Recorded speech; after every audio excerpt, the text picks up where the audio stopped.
अलग फॉर्मेट का equation of plane है। इस चैप्टर में सारा डिफरेंट फॉर्मेट में इक्वेशन का प्लेन का ही इक्वेशन सीखना पड़ता है कि कौन से फार्मूला पर किस फॉर्मेट में कौन सा फार्मूला अप्लाई करेंगे ताकि वेक्टर इक्वेशन ऑफ प्लेन निकाला जाए, क्योंकि अलग अलग सिचुएशन का फॉर्मेट बनता है, अलग अलग कंडीशन बनता है, जिसके कारण से हमें अलग अलग फार्मूला सीखना पड़ता है इक्वेशन ऑफ प्लेन को लिखने के लिए। लेकिन मेन रूप से इसी बात को ध्यान रखना है कि इक्वेशन ऑफ प्लेन को लिखने के लिए दो ही चीज़ की आवश्यकता होती है, एक पॉइंट और एक प्लेन के परपेंडिकुलर एक नॉर्मल वेक्टर। अगर जो हम दो चीज़ पता कर लगा लेंगे किसी न किसी कंडीशन से तो हम इक्वेशन लिख सकते हैं, क्योंकि दो ही कंडीशन की आवश्यकता होती है। तो यही यहाँ पर लिखा हुआ है क्वेश्चन में, यहाँ पर क्वेश्चन में लिखा हुआ है कि equation of plane passing through a point having position vector A vector and parallel to B vector and C vector is given by R vector dot B cross C vector equals to A vector dot B cross C. ये formula है, इसी से question solve करेंगे। जैसे कि मैंने यहाँ पर एक क्वेश्चन लिया हुआ हूँ, find the vector equation of plane. इसको ये क्वेश्चन दिया हुआ है, यहाँ पर इन नॉन पैरामीट्रिक फॉर्म, मतलब पैरामीटर नहीं रहना चाहिए। यहाँ पर पैरामीटर है ना, वो एस है और टी है, दो पैरामीटर है, तो पैरामीटर रहना ही नहीं चाहिए। उस फॉर्मेट में हमें इक्वेशन ऑफ प्लेन लिखना है वेक्टर फॉर्मेट में, इन नॉन पैरामीट्रिक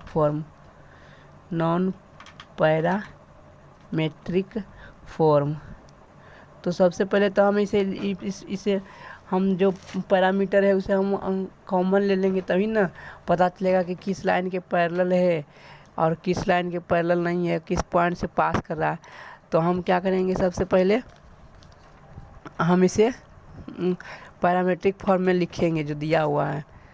तो आर वेक्टर बराबर क्या है यहाँ पर 1 + s - t i cap plus 2 - s × j cap plus 3 - 2s plus 2t k cap, ये दिया हुआ है। तो हम कॉमन ले लेते हैं, अलग अलग से s और t को कॉमन ले लेंगे तो क्या होगा, पहले तो ये बनेगा i कैप, इधर से बनेगा प्लस में 2j कैप, इधर से बनेगा प्लस में 3k कैप। ये एक अलग वेक्टर बन गया i कैप j कैप।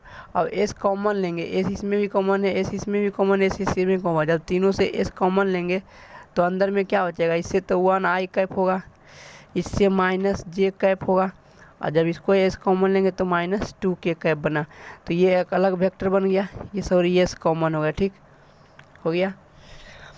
अब हम क्या करेंगे, अब तीनों से t कॉमन करेंगे, इसमें तो t कॉमन है तो प्लस में t कॉमन लेते हैं ताकि अच्छा रहेगा। तो -i कैप हो जाएगा, और इसमें तो t का कोफिशिएंट है ही नहीं तो 0 मान लेते हैं, 0 j कैप, और इसमें t का कोफिशिएंट है तो 2k कैप हो गया, ये हो गया। अब इससे पता चला कि ये एक वेक्टर b वेक्टर मान लेते हैं और इस वेक्टर को c वेक्टर मान लेते हैं। ये पोजीशन वेक्टर क्या हो गया, a वेक्टर, 3 वेक्टर निकल गया। तो और फार्मूला में भी दिया हुआ है कि किस तरह लिखेंगे, फार्मूला में भी लिखा हुआ है कि R vector dot B vector cross C vector equals to A vector dot B cross C vector. B और सी क्या है, पैरेलल है, इक्वेशन ऑफ प्लेन। इस तरह से किस बी वेक्टर और सी वेक्टर के पैरेलल में हमें इक्वेशन लिखना है प्लेन का। तो मतलब कि मान लेते हैं कि ये बी वेक्टर हो गया और ये मान लेते हैं कि सी वेक्टर हो गया। ये कोई प्लेन में इसी प्लेन में ये दोनों पैरेलल वेक्टर है, मतलब कि पैरेलल वेक्टर नहीं है, मतलब कि ये प्लेन जो है इस वेक्टर के ही पैरेलल है। मतलब क्या, ये जो प्लेन है ये दोनों वेक्टर को कंटेन करेगा, तभी ना उसी प्लेन में लाई करेगा दोनों वेक्टर, ये बी वेक्टर सी वेक्टर और बी वेक्टर। और एक को दूसरा कोई पॉइंट होगा, जैसे इस पॉइंट मानते हैं, ये कुछ दूसरा पॉइंट क्यू जो है वो ए वेक्टर है। तो हम इस फार्मूला से ही अप्लाई लिखेंगे vector equation of plane in non parametric form, जो मैंने ऊपर में अभी लिखा हूँ। तो क्या हो जाएगा, R vector dot B vector cross C vector equals to A vector dot B vector cross C vector, जहाँ की ए वेक्टर पोजीशन वेक्टर दिया हुआ है और बी वेक्टर सी वेक्टर के प्लेन में पैरेलल प्लेन लाई करता है। उस प्लेन जो इक्वेशन ऑफ प्लेन निकालना है उसमें ये बी वेक्टर और सी वेक्टर लाई करता है।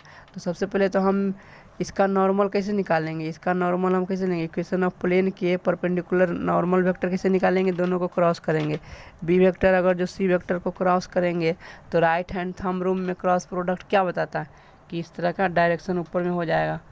तो नॉर्मल वेक्टर हम निकाल सकते, फिर इस फार्मूला में पुट कर देंगे। तो नॉर्मल वेक्टर क्या होता है, B vector cross C vector. और इसे क्रॉस प्रोडक्ट किस तरह से निकाला जाता है, आई कैप जे कैप के कैप। तो यहाँ से हम निकाल देते हैं। तो बी वेक्टर क्या दिया हुआ है, बी वेक्टर यहाँ पर क्वेश्चन में है, बी वेक्टर में 1 -1 और -2। सी वेक्टर क्या है, -1 0 2। तो हम लिख लेंगे -1 0 2। तो यहाँ से बी वेक्टर निकल जाएगा। बी वेक्टर क्या निकलेगा, बी वेक्टर को क्रॉस सी वेक्टर क्या निकलेगा नॉर्मल वाला में। जब आई कैप का कोफिशिएंट लिखेंगे तो आई कैप का कोफिशिएंट क्या हो जाएगा, -2। ये तो 0 हो जाएगा, तो -2। और जे कैप का कोफिशिएंट लिखेंगे तो क्या होगा, पहले तो इधर क्या हो जाएगा, ये 2 और -2, तो ये 0 हो जाएगा। जे कैप का कोफिशिएंट 0 हो जाएगा। और के कैप का कोफिशिएंट क्या होगा, के कैप का कोफिशिएंट -1 हो जाएगा। तो ये मुझे नॉर्मल निकल गया। तो नॉर्मल निकल गया तो हम लिख सकते हैं फार्मूला। ये नॉर्मल हो गया, मतलब B vector cross C vector क्या हो गया, नॉर्मल ही हो गया, नॉर्मल हो गया। तो आर वेक्टर डॉट क्या हो जाएगा, 2 आई कैप माइनस में plus 0 J cap minus K cap हो गया। अब ए वेक्टर के साथ डॉट प्रोडक्ट कर देते हैं। तो ए वेक्टर क्या है, ए वेक्टर यहाँ पर है आई कैप प्लस 2 जे कैप प्लस 3 के कैप, ये हो गया। तो डॉट प्रोडक्ट करेंगे तो क्या होगा, -2 इधर 0 इधर -3, तो ओवरऑल क्या होगा -5। ये हो गया equation of plane in non parametric form. 2 I cap minus में plus 0 J cap minus K cap equals to -5। ये आंसर हो गया वेक्टर इक्वेशन ऑफ प्लेन। तो इस तरह से हम क्वेश्चन सॉल्व करते हैं निकालने के लिए। अब हम अगला फॉर्मेट का कंसेप्ट डिस्कस करेंगे और उस पर एक क्वेश्चन लेकर के सॉल्व करेंगे अगले पेज में। यहाँ पर ये कंसेप्ट है कि इक्वेशन ऑफ प्लेन लिखना है एक दिए हुए पैरेलल प्लेन के। तो इसका भी एक वेक्टर फॉर्मेट होता है और एक कार्टेशियन फॉर्मेट होता है। तो सपोज दैट कि हमें एक वेक्टर दिया हुआ है R vector dot N vector equals to d1, ठीक, ये वेक्टर दिया हुआ है, ठीक है। अब इसके पैरेलल हमें ये वेक्टर जो ये प्लेन का इक्वेशन दिया हुआ वेक्टर फॉर्मेट में, ये प्लेन का इक्वेशन दिया हुआ फर्स्ट प्लेन जो है ये प्लेन का इक्वेशन दिया हुआ है वेक्टर फॉर्मेट में। अब इसी प्लेन के पैरेलल हमें दूसरा प्लेन निकालना है इसी प्लेन के पैरेलल।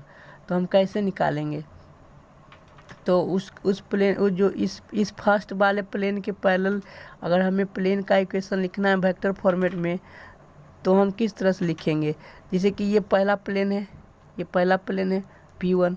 अब इसी के पैरेलल में हमें इसका दूसरे प्लेन का इक्वेशन लिखना है P2 पैरेलल। तो हम जब पैरेलल दोनों है तो अगर जो इस पहले वाले प्लेन का नॉर्मल अगर जो n है तो दूसरे का भी तो n हो जाएगा। क्यों, क्योंकि ये जो पहले वाले प्लेन का नॉर्मल है वो दूसरे वाले प्लेन के नॉर्मल के क्या होगा, पैरेलल होगा। तो इसका डायरेक्शन हम दूसरे प्लेन के इक्वेशन को लिखने में हम यूज कर सकते हैं, क्योंकि दोनों तो पैरेलल है और जब पैरेलल है तो दोनों का नॉर्मल भी क्या होगा, पैरेलल होगा। तो हम पहले वाले प्लेन से दूसरे वाले प्लेन में लिखने के लिए यूज कर सकते हैं। तो हम किस तरह से लिखेंगे, रिक्वायर्ड प्लेन मतलब जो दूसरा प्लेन हमें चाहिए, रिक्वायर्ड प्लेन का वेक्टर इक्वेशन किस तरह से लिखेंगे, तो लिखेंगे आर वेक्टर डॉट नॉर्मल इसी का यूज कर लेंगे, जो पहले प्लेन दिया हुआ है उसी का हम नॉर्मल यूज कर लेंगे। एन वेक्टर डॉट, अब यहाँ भले डिस्टेंस थोड़ा दूसरा हो जाएगा, सपोज दैट मान लेते हैं दूसरा डिस्टेंस क्या हो जाएगा d2 मान लेते हैं। तो ये क्या हो गया, रिक्वायर्ड प्लेन का इक्वेशन। अगर जो इसी में हम कार्टेशियन फॉर्मेट में लिखेंगे तो कार्टेशियन फॉर्मेट में भी लिख सकते हैं कार्टेशियन फॉर्मेट में अगर जो दिया हुआ एक प्लेन है कार्टेशियन फॉर्मेट में A X plus B Y plus C Z plus D equals to या डी वन करते इक्वल्स टू 0, ये कार्टेशियन फॉर्मेट में दिया हुआ है। इस दिए हुए प्लेन के पैरेलल हमें कार्टेशियन फॉर्मेट में इक्वेशन ऑफ प्लेन लिखना है एक दूसरे, ये दिया हुआ है, ये गिवन है। हमें रिक्वायर्ड प्लेन चाहिए जो कि इस दिए हुए प्लेन के पैरेलल है। तो रिक्वायर्ड प्लेन का इक्वेशन कार्टेशियन फॉर्मेट में क्या हो जाएगा, क्योंकि उसका इस जो किसी भी प्लेन का अगर जो कार्टेशियन फॉर्मेट में लिखा हुआ रहता है तो उसका नॉर्मल वेक्टर का डायरेक्शन क्या होता है, ए बी सी, मतलब एक्स का कोफिशिएंट, वाई का कोफिशिएंट और जेड का कोफिशिएंट। तो यहाँ पर नॉर्मल है। तो मैंने अभी बताया था कि अगर दो प्लेन पैरेलल होता है तो पहले वाले नॉर्मल का जो डायरेक्शन कोसाइन रहेगा या डायरेक्शन रेशियो रहेगा दूसरे में यूज कर सकते हैं। तो यहाँ तक तो सेम हो जाएगा, क्योंकि इसी का हम नॉर्मल वेक्टर डायरेक्शन कोसाइन लिख सकते हैं रिक्वायर्ड प्लेन में भी। तो यहाँ तक तो सेम होगा, A X plus B Y plus C Z. बस सिंपली ये कांस्टेंट टर्म बदल जाएगा, इसको हम लैम्डा लिख सकते हैं या d2 लिख सकते हैं इक्वल्स टू 0। तो ये हमें क्या हो गया, रिक्वायर्ड प्लेन का इक्वेशन हो गया कार्टेशियन फॉर्मेट में। अब हम इस कंसेप्ट पर एक क्वेश्चन लेकर के सॉल्व करते हैं ताकि अच्छी तरह से क्लियर हो जाएगा कि किस तरह से हमें एक इक्वेशन ऑफ प्लेन का एक प्लेन का इक्वेशन लिखना है जो कि दिए हुए प्लेन के पैरेलल है। तो हम यहाँ पर एक क्वेश्चन लिखते हैं, find the equation of plane parallel to a given plane और प्लेन का इक्वेशन क्या दिया हुआ है,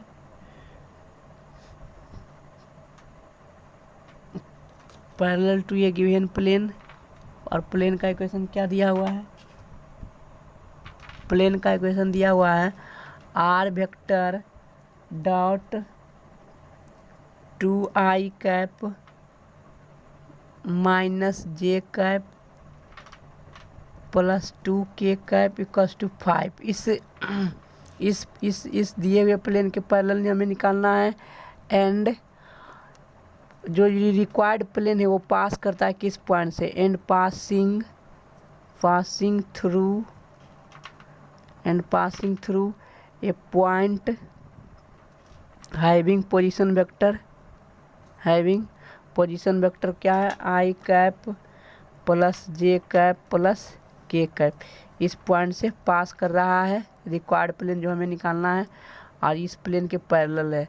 तो इस प्लेन के पैरेलल है तो इसका जो नॉर्मल होगा, नॉर्मल वो क्या हो जाएगा, इसमें यूज कर सकते हैं जो हमें दूसरा P2 निकालना है।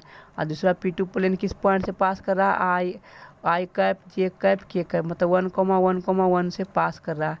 तो हम इसका नॉर्मल यूज करके लिख सकते हैं। तो हमें क्या लिखते हैं कि equation of plane parallel to a given plane किस तरह से लिखते हैं, equation of plane parallel to a given plane A X plus B Y plus C Z plus lambda equals to 0। तो यहाँ पर ए बी सी कोफिशिएंट क्या हो जाएगा, ये दिए हुए डायरेक्शन वेक्टर का। तो क्या लिखेंगे, 2x माइनस यहाँ पर जे क्या है minus Y plus 2z plus lambda equals to 0। अब कह रहा है कि जो ये रिक्वायर्ड प्लेन है, रिक्वायर्ड प्लेन का इक्वेशन है, ये किस पॉइंट से पास कर रहा है, तो 1,1,1 से दिया हुआ पोजीशन वेक्टर 1 आई कैप प्लस 1 जे कैप प्लस के कैप। तो इस पॉइंट को हम इस इक्वेशन के प्लेन में सेटिस्फाई करवा देंगे। क्योंकि ये जो पॉइंट है इसी पॉइंट से प्लेन पास कर रहा है, तो इसको सेटिस्फाई करेगा। तो पुट करेंगे 1,1,1 ये पॉइंट को, तो पुट करेंगे तो क्या होगा, 2 गुना 1 माइनस वाई का वैल्यू रख देते हैं 1 हो जाएगा ना, plus 2 into 1 plus lambda equals to 0। तो यहाँ से वैल्यू आ जाएगा लैम्डा का वैल्यू क्या आएगा, 2 + 2 4 में से गया 3, तो लैम्डा इक्वल्स टू -3 हो गया। जब -3 हो गया तो हम पुट कर देते हैं इस इक्वेशन में। यही तो रिक्वायर्ड इक्वेशन है ना, इक्वेशन नंबर 1 ही तो है रिक्वायर्ड इक्वेशन ऑफ प्लेन जिसे हमें निकालना था। तो तो लैम्डा इक्वल्स टू -3 रखेंगे तो क्या आ जाएगा इक्वेशन मेरा 2x - y + 2z और -3 = 0। ये आंसर हो गया। तो ये तो कार्टेशियन ये तो हो गया कार्टेशियन फॉर्मेट में। और वेक्टर फॉर्मेट में किस तरह से लिखेंगे तो r वेक्टर और नॉर्मल कैप तो वही हो जाएगा 2i कैप -j कैप और प्लस में 2k कैप और d2 का वैल्यू लैम्डा का वैल्यू मतलब d2 का वैल्यू क्या हो जाएगा तो यहाँ से जो मैंने निकाला है वही हो जाएगा -3 हो जाएगा। तो -3 आंसर होगा वेक्टर फॉर्मेट में। इस तरह से हम इक्वेशन लिखते हैं कार्टेशियन कोऑर्डिनेट में और वेक्टर फॉर्मेट में। माइनस माइनस होगा यहाँ पर ही -3 बराबर 0 हो जाएगा। ठीक है, -3 बराबर 0 ये हो जाएगा। r vector dot 2i cap -j cap + 2k cap -3 = 0। अगर जो दाएं तरफ आएगा तो +3 हो जाएगा। ठीक है, तो अब हम अगला लेक्चर डिस्कस करेंगे point of intersection of 2 plane passing through a given plane. इसका हम अगले पेज पर डिस्कस करते हैं। यहाँ पर कह रहा है कि इक्वेशन ऑफ प्लेन फाइंड करना है जो कि passing through the intersection of 2 plane. एक प्लेन इस तरह से दिया हुआ है और दूसरा प्लेन इसी से पास कर रहा है, कहीं इधर से पास कर रहा है। तो इस दोनों के प्लेन का इंटरसेक्शन जो है, ये दो प्लेन जो है, एक ये प्लेन हो गया और एक ये प्लेन हो गया, 2 प्लेन हो गया। ये P2 प्लेन है और ये P1 प्लेन है। तो कह रहा है कि दोनों के इंटरसेक्शन कहाँ ये है तो इससे पास कर रहा है। एक ऐसा प्लेन लिखना है जो दोनों प्लेन ये दिया हुआ है, दोनों प्लेन के इंटरसेक्शन क्या ये है, इससे एक नया प्लेन पास कर रहा है। तो इसका इक्वेशन हमें लिखना है। तो इस रिक्वायर्ड प्लेन का इक्वेशन लिखना है। तो किस तरह से लिखेंगे तो यहाँ पर जो दिया हुआ है इस तरह से लिखेंगे। 2 प्लेन दिया हुआ था तो दोनों प्लेन के इंटरसेक्शन से हम कौन सा प्लेन लिखेंगे, इस तरह से लिखेंगे P1 + लैम्डा P2, जहाँ P1 और P2 क्या प्लेन है, ये P1 प्लेन है, ये P2 प्लेन है। अगर जो इस तरह से लिखेंगे तो पहला प्लेन पर किस तरह लिखेंगे r vector dot n1 vector, यहाँ पहला आ गया n1 vector + lambda times of n2 vector = d1 + lambda d2। ये हो गया। तो इसी कंसेप्ट पर हम एक क्वेश्चन लेते हैं और उसे सोल्व करते हैं। तो हम क्वेश्चन लिखते हैं कि find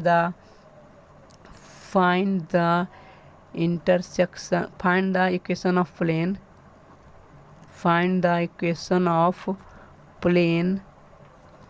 passing through the intersection of 2 plane. Find the intersection of 2 plane. और दोनों प्लेन का इक्वेशन लिखते हैं। क्या क्या दिया हुआ है जो हम लिखते हैं। पहला प्लेन का इक्वेशन दिया हुआ है r vector dot i cap + 3j cap -k cap = 5 and दूसरा इक्वेशन का प्लेन दिया हुआ है r vector dot 2i cap -j cap + k cap = 3 and passing through point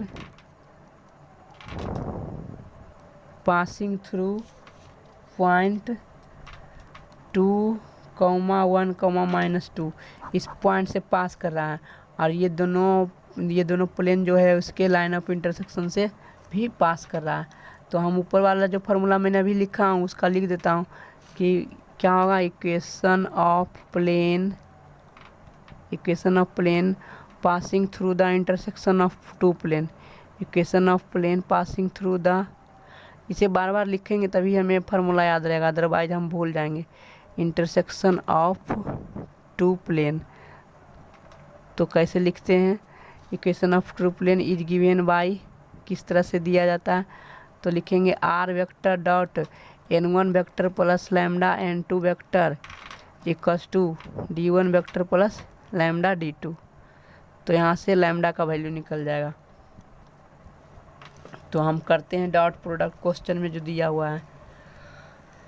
question में 2 वेक्टर दिया हुआ है तो उसे हम लिख लेंगे r vector dot n1 vector ये हो जाएगा और n2 वेक्टर ये हो जाएगा। ये n1 वेक्टर हो गया और ये n2 वेक्टर हो गया, ये पॉइंट हो गया।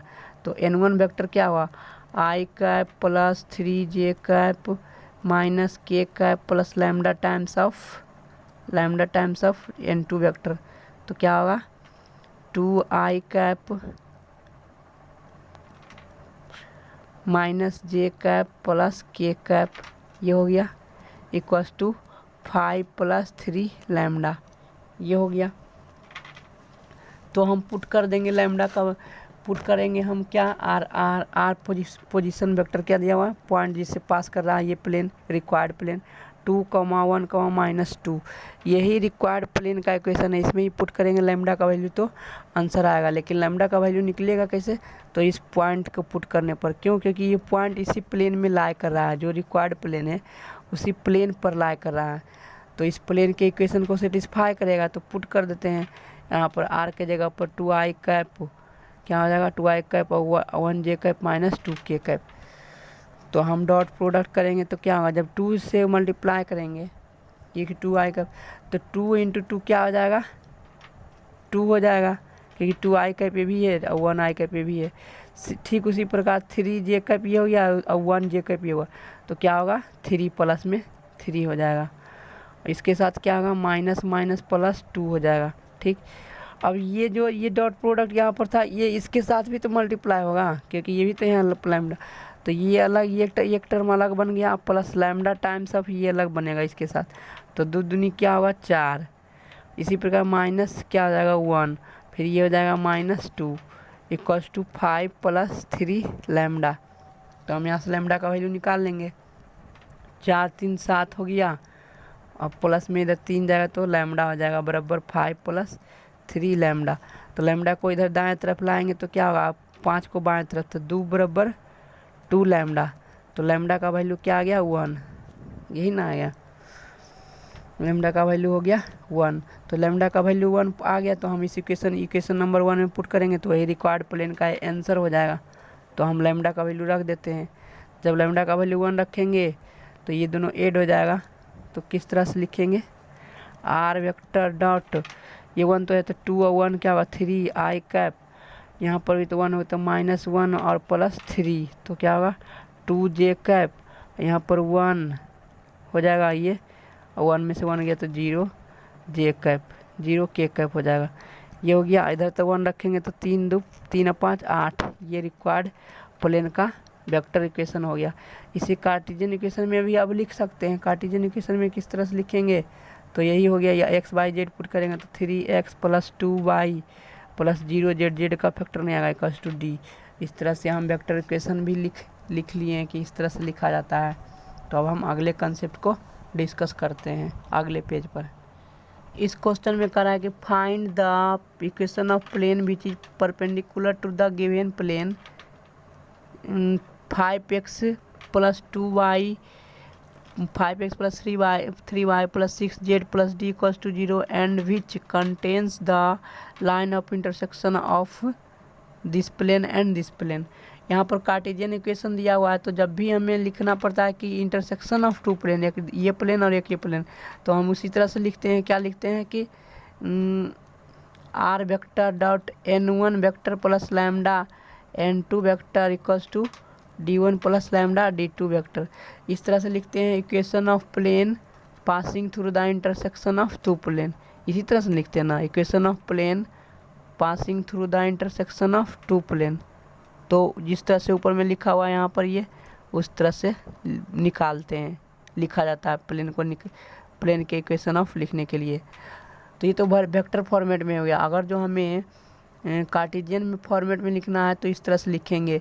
तो ए पर मान लेते हैं कि पहला इक्वेशन का, पहला प्लेन के इक्वेशन का दिया हुआ है a1x plus b1y plus c1z plus d1, ये पहला प्लेन का इक्वेशन है। तो इसे हम एक ब्रैकेट में बंद रखेंगे, प्लस लैम्डा टाइम्स ऑफ दूसरा प्लेन का इक्वेशन क्या होता है, a2x plus b2y plus c2z plus d2 equals to 0। ये हो गया दूसरा प्लेन को। तो इस तरह से लिखा जाता है। तो कार्टेशियन फॉर्मेट में दिया हुआ है तो हम इस तरह से लिख लेते हैं। क्या लिखेंगे यहाँ पर 2x plus x plus 2y plus 3z minus 4 times into plus lambda times of ये दूसरा plane 2x plus y minus Z plus 5 equals to 0। ये रिक्वायर्ड प्लेन का उत्तर होगा, है ना, जिसे हमें निकालना फाइंड करना है। अब कह रहा है कि ये जो प्लेन है तो इसे हम सबसे पहले x के कोफिशिएंट लिख लेते हैं। x के कोफिशिएंट लिखने से क्या होगा ना, ये रियल फॉर्मेट में प्लेन का इक्वेशन दिखेगा। तो जब मैं x का कोफिशिएंट लिखूंगा तो क्या होगा, 1 प्लस लैम्डा, इससे 1 आएगा, इससे लैम्डा इन द 2 लैम्डा आएगा, 2 लैम्डा इंटू एक्स। ठीक इसी प्रकार y का कोफिशिएंट इससे आएगा 2, इधर से होगा प्लस लैम्डा y, फिर इससे क्या होगा प्लस में 3 और इससे होगा माइनस लैम्डा इंटू जेड में हो जाएगा। ठीक, जेड में हो गया।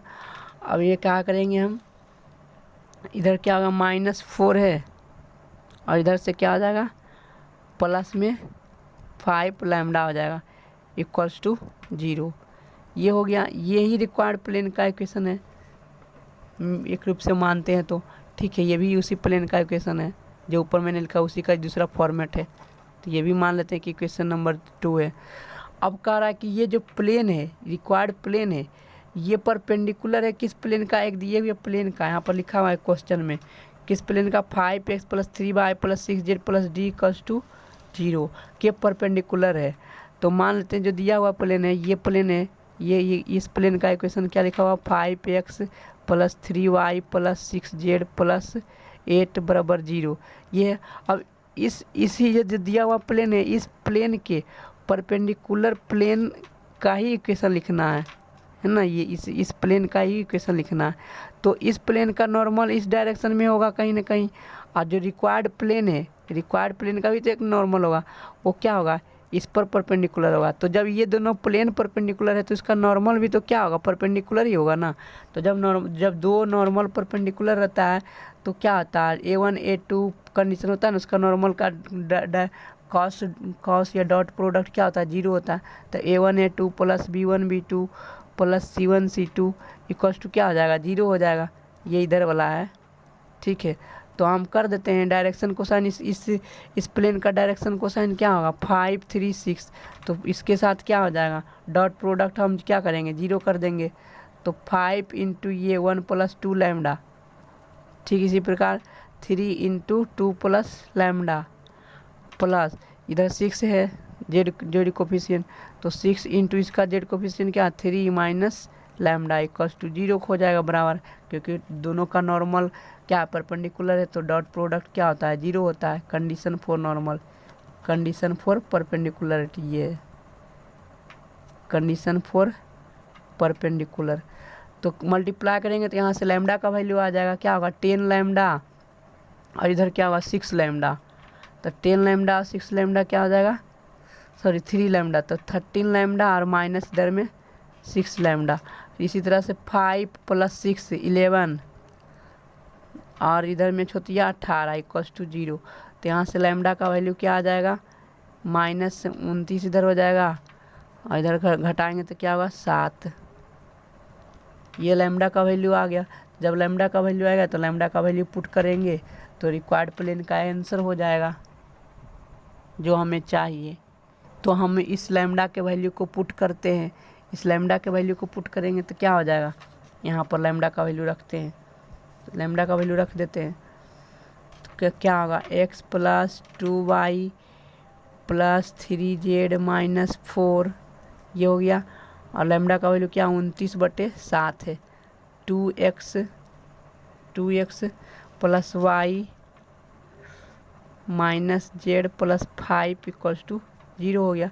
यही रिक्वायर्ड प्लेन का आंसर है। तो मल्टीप्लाई जब करेंगे 7 इधर हो जाएगा और 29 दूना 58, ये हो जाएगा। 7 से मल्टीप्लाई करना पड़ेगा तो 29 दूना 58 में से 7 जाएगा तो कितना हो जाएगा 51 हो जाएगा। तो 51x हो जाएगा और 7 दूनी 14 और माइनस में ये माइनस में आएगा, माइनस में इतना आएगा, माइनस में 51x हो जाएगा क्योंकि 7 प्लस में होगा ना। तो 29 58 में 7 तो माइनस इसी तरह से 14 घटाएंगे, 29 दूना 58 में से 14 घटाएंगे, 29 7 दूनी 14 घटाएंगे 29 दूना 58 में से, तो 58 में से 14 जाएगा तो कितना होगा 4 फिर 4 में से 1 गया 3, 4 में से 1 गया 3, 34 होगा, 34 4 38 10 58, 34 10 38 38 38 10 48 होता है ना, 4 में से 1 गया 3 होगा, और इसमें से 14 जोड़ेंगे तो कितना होगा 8, 48 होगा, 44 होगा ना, 44, क्योंकि 58 लाना है हमें, तब ना 48 और 10 58 होगा, तो 44 22 हो गया, और माइनस में क्या होगा 7 21 प्लस में है या प्लस में 29, तो 29 और 7 21 तो 30 20 50 हो जाएगा, प्लस 50 में प्लस में होगा जेड, और माइनस में 7 28 हो गया, और माइनस में 29 बचे 45 इक्वल्स टू 0, तो ये रिक्वायर्ड प्लेन का आंसर हो गया।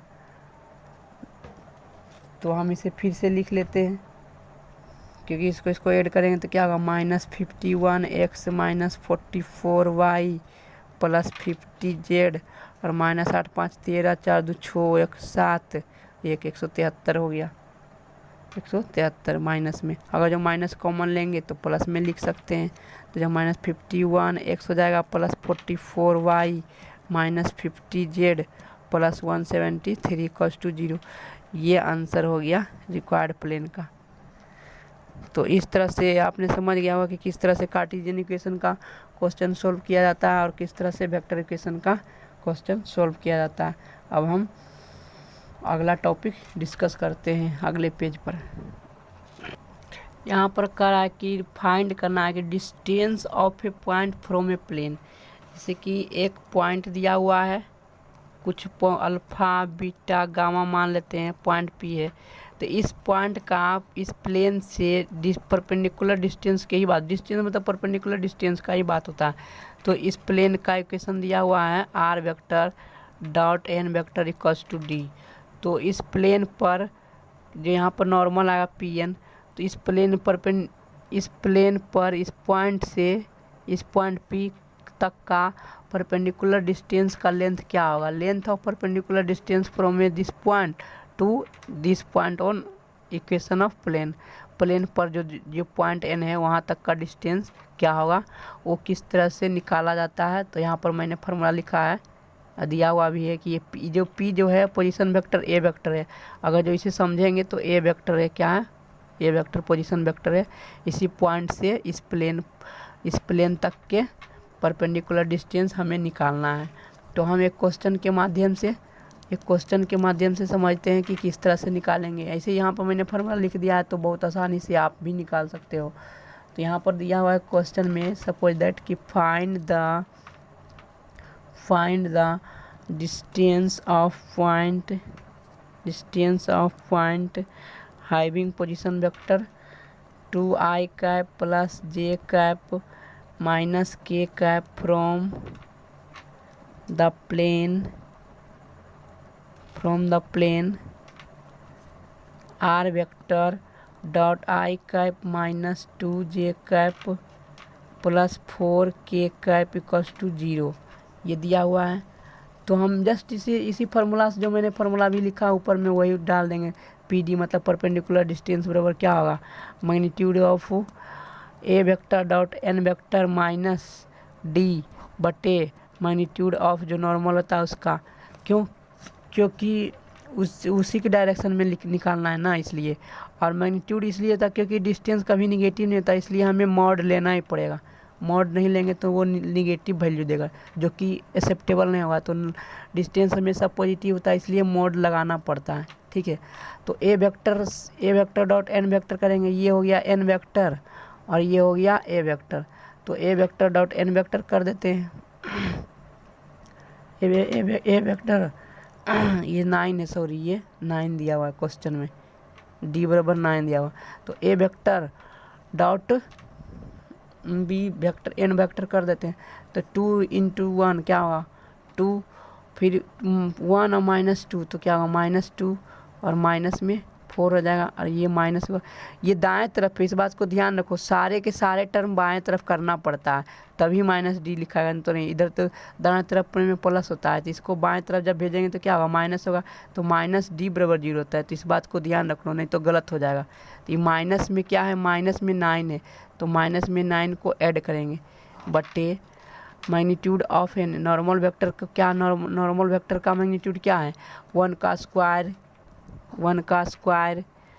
प्लस क्या होगा -2 का स्क्वायर और प्लस 4 का स्क्वायर, ये हो जाएगा परपेंडिकुलर डिस्टेंस, यहाँ से निकल जाएगा।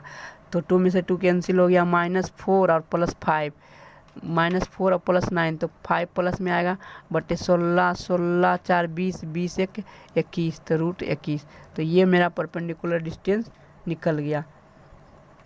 जब हम इसे लिखेंगे तो यहाँ पर से सॉरी यहाँ पे ये जब जाएगा तो माइनस में ही रहेगा, तो कितना होगा 9 4 13 13 13 हो जाएगा, 13/21। ये आंसर हो गया, ये परपेंडिकुलर डिस्टेंस निकल गया वेक्टर फॉर्मेट में। तो एक क्वेश्चन और लेते हैं और इसे हम सॉल्व करते हैं। जब वो कार्टेशियन फॉर्मेट में दिया रहता है तो किस तरह से निकालते हैं, तो कार्टेशियन फॉर्मेट का फार्मूला इस तरह से होता है। जैसे कार्टेशियन फॉर्मेट में निकालना है, कार्टेशियन फॉर्मेट में सपोज जो पॉइंट दिया हुआ है उसका कोऑर्डिनेट दिया हुआ है x1 y1 z1, ये पॉइंट से जिसका कोऑर्डिनेट दिया हुआ है x1 y1 z1, इस पॉइंट से अगर जो हमें परपेंडिकुलर डिस्टेंस निकालना है इस प्लेन पर, इस पॉइंट ऑफ नॉर्मल यहाँ n दिया हुआ, तो इसका जो परपेंडिकुलर डिस्टेंस d निकालना है इस पॉइंट P से n तक की, तो अगर जो और इसका कार्टेशियन इक्वेशन दिया हुआ प्लेन का ax plus vy plus cz plus d equals to 0, ये दिया हुआ है कार्टेशियन इक्वेशन में। तो परपेंडिकुलर डिस्टेंस किस तरह से लिखते हैं, इस पॉइंट को पुट कर दो, put the point from which I have to calculate perpendicular distance. तो पॉइंट को पुट करेंगे और इसके नॉर्मल के मैग्नीट्यूड से डिवाइड कर देंगे। तो हम जिस तरह से कार्टेशियन कोऑर्डिनेट में किया जाता है ना, उसी तरह से किया जाएगा, बस इसमें एक z कंपोनेंट बढ़ रहा है। तो क्या होगा, ax1 plus vy1 plus cz1 plus d हो जाएगा इसका मैग्नीट्यूड, क्योंकि लेंथ और परपेंडिकुलर डिस्टेंस क्या होता है, पॉजिटिव होता है, और कोफिशिएंट ऑफ x का square plus coefficient of y का स्क्वायर और प्लस कोफिशिएंट ऑफ z का स्क्वायर, यही रिक्वायर्ड आंसर होगा। तो हम इस पर भी एक क्वेश्चन लेकर के सॉल्व करते हैं अगले पेज पर, ताकि अच्छा तरह से कॉन्सेप्ट समझ में आ जाए। यहाँ पर क्वेश्चन करा है कि a variable plane which remains at a constant distance 3p, यहाँ पर हाईलाइट कर दिया मैंने 3p, from origin cut the coordinate axis at ABC so that the locus of centroid of triangle ABC is x to the power -2 y to the power -2 z to the power -2 equals to p to the power -2। जरा करा है कि x y z में cut कर रहा है, corresponding ये x axis, ये y एक्सिस है, ये z एक्सिस है, तो करस्पॉन्डिंग a b और c कोऑर्डिनेट पर कट कर रहा है। इससे जो ट्रायंगल बन रहा है उसका सेंट्रॉइड भी दिया हुआ है। तो मैंने इस तरह का क्वेश्चन पहले भी सोल्व किया था एक, कि इस पॉइंट का कोऑर्डिनेट क्या हो जाएगा, a, 0, हो जाएगा यहाँ पर, सपोज दैट मान लेते हैं, ठीक है। और दूसरा क्या हो जाएगा, इस पॉइंट का कोऑर्डिनेट हो जाएगा 0, b, 0 हो जाएगा, और इस पॉइंट का कोऑर्डिनेट होगा 0, c। इस तरह से हम लिख सकते हैं। तो इंटरसेप्ट फॉर्मेट में इक्वेशन ऑफ प्लेन क्या मैंने सीखा था, equation of plane in intercept form मैंने सीखा था ना, इन इंटरसेप्ट फॉर्म। जब ABC कट करता है तो क्या होता है, x/a plus y/b plus z/c equals to 1, ये मैंने पढ़ा था इक्वेशन ऑफ प्लेन। अब बोल रहा है कि डिस्टेंस फ्रॉम द ओरिजिन दिया हुआ है क्या, 3p, तो मैं डिस्टेंस फ्रॉम ओरिजिन लगा देता हूँ। इस ओरिजिन जो है कॉन्सेप्ट मैंने लगा, अभी मैंने सीखा है कि कॉन्सेप्ट किस तरह से लिखा जाता है। तो मैं परपेंडिकुलर डिस्टेंस निकालना है किसे, ओरिजिन से, ओरिजिन का कोऑर्डिनेट ये होता है, इससे निकालना परपेंडिकुलर डिस्टेंस। तो परपेंडिकुलर डिस्टेंस का फॉर्मूला क्या होता है, पुट द पॉइंट, उस पॉइंट को पुट करेंगे और कब, लेकिन सारे टर्म, इस बात को ध्यान रखो, जो इक्वेशन ऑफ प्लेन है ये सारे टर्म रहना चाहिए बाएं तरफ और दाएं तरफ इक्वल्स टू 0। तो मैं 1 को उधर बाएं तरफ करूँगा तो -1 होगा, दाएं तरफ 0 होगा। इस बात को ध्यान रखो, नहीं तो गलत हो जाएगा। उसके बाद पुट करेंगे पॉइंट को। तो ओरिजिन का कोऑर्डिनेट क्या होता है 0,0,0। तो पुट करेंगे तो क्या होगा 0/a plus 0/b plus 0/c minus 1 का मॉड बटे कोफिशिएंट ऑफ x का स्क्वायर क्या होगा 1/a का स्क्वायर प्लस 1/b का स्क्वायर प्लस 1/c का स्क्वायर। ये हो गया परपेंडिकुलर डिस्टेंस। और परपेंडिकुलर डिस्टेंस दिया हुआ है कितना 3p। इस बात को ध्यान रखो। तो 3p हो गया और दोनों तरफ स्क्वायर कर देंगे तो 3p का स्क्वायर, और इधर जब स्क्वायर करेंगे तो 0 हो गया, तो 1 का स्क्वायर 1 प्लस में होगा और ये जो रूट है वो हट जाएगा। तो क्या होगा सिंपली 1/a का स्क्वायर प्लस 1/b का स्क्वायर प्लस 1/c का स्क्वायर सिंपली हो जाएगा। तो मैं क्या करूँगा, इस जो डिनोमिनेटर है वो दाएं तरफ करूँगा, ऐसे इस जो नोमिनेटर है यहाँ पर PD जो परपेंडिकुलर डिस्टेंस आया है उसे मैं क्या करूँगा इधर नीचे लिख दूँगा। तो क्या हो जाएगा, तब ये कन्वर्ट हो जाएगा 1/a square plus 1/b square plus 1/c square equals to हो जाएगा 1/3 स्क्वायर, मतलब कि 1/3 p⁻⁻²। ये इक्वेशन नंबर 1 हो गया। अब मैं क्या करूँगा, अब मैं जानता हूँ कि सेंट्रॉयड ऑफ ट्रायंगल का लोकस पूछ रहा है। Find the locus of centroid of triangle show करना है कि तो सेंट्रॉयड ट्रायंगल का क्या होता है x1 plus x2 plus x3/3 होता है। तो क्या होगा a/3 बराबर क्या होगा h हो जाएगा। इसी तरह से b/3 बराबर k हो जाएगा। सपोज दैट हम लोकस क्या मान रहे हैं, लोकस का पॉइंट मान रहे हैं h, k, l, ये मान रहे हैं लोकस का पॉइंट। और इसी सिंपली क्या हो जाएगा c/3 बराबर क्या हो जाएगा l। ये कोऑर्डिनेट हो गया। तो इसी से हम कंडीशन रख देंगे ABC का वैल्यू यहाँ से निकाल करके इक्वेशन नंबर 1 में रख देंगे तो आंसर आ जाएगा। तो ABC का वैल्यू क्या होगा 3h 3k और 3l हो जाएगा। तो जब हम रखेंगे यहाँ पर तो क्या हो जाएगा सिंपली 1/9h स्क्वायर हो जाएगा। सिंपली इसी तरह से 9k स्क्वायर होगा plus 9l square equals to क्या हो जाएगा 1/3 माइनस p स्क्वायर होगा। तो जब हम 3 कॉमन लेंगे तो क्या हो जाएगा सिंपली हो जाएगा x⁻⁻² plus y⁻⁻² plus z⁻⁻² बराबर -3p स्क्वायर 3p-2, जो कि मुझे प्रूफ करना था वो प्रूफ हो गया। यहाँ पर जो क्वेश्चन में दिया हुआ था थोड़ा मिस्टेक है कि यहाँ पर -3p ही होगा, ठीक है। तो यहाँ पर 3p कर लेंगे क्वेश्चन में, ये 3p होगा, ठीक है। तो इस तरह से मैंने दूसरे टाइप का क्वेश्चन भी सोल्व कर चुका हूँ। यहाँ पर इसी तरह से क्वेश्चन सोल्व किया जाता है परपेंडिकुलर डिस्टेंस पर बेस्ड प्रॉब्लम। अब हम सीखेंगे distance between two parallel plane.